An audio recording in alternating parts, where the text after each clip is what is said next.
In today's video, I'm going to teach you how to fix a common issue, the FaceTime option being grayed out in settings on your iPhone. If you've been struggling with this problem, don't worry, I'm here to guide you through a set of easy steps to resolve it.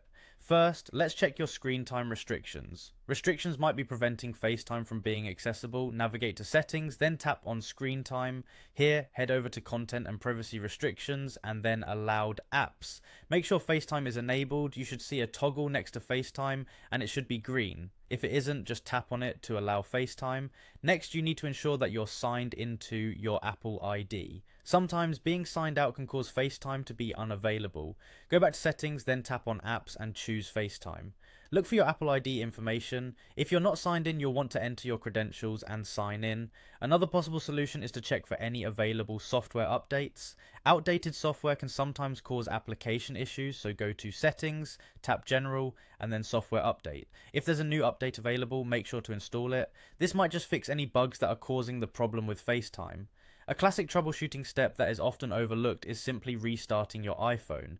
Power off your device, wait a few seconds, and then turn it back on. This refreshes the system and might resolve the issue without any further steps. If this hasn't worked, consider resetting all settings on your device. Now don't worry, this won't erase any of your personal data, but you will lose some system settings like Wi-Fi passwords. To do this, go to settings, then general, followed by transfer or reset iPhone.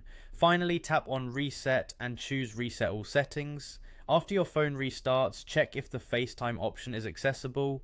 If after trying all these steps you're still seeing that grayed out option, it might be time to contact Apple support. They can provide you with additional resources or help you troubleshoot the issue more thoroughly. I hope this step-by-step guide has been clear and helpful. By following these instructions carefully, you should be able to use FaceTime without any more problems. Thank you for watching, and if this video helped you, don't forget to like and subscribe for more useful tips.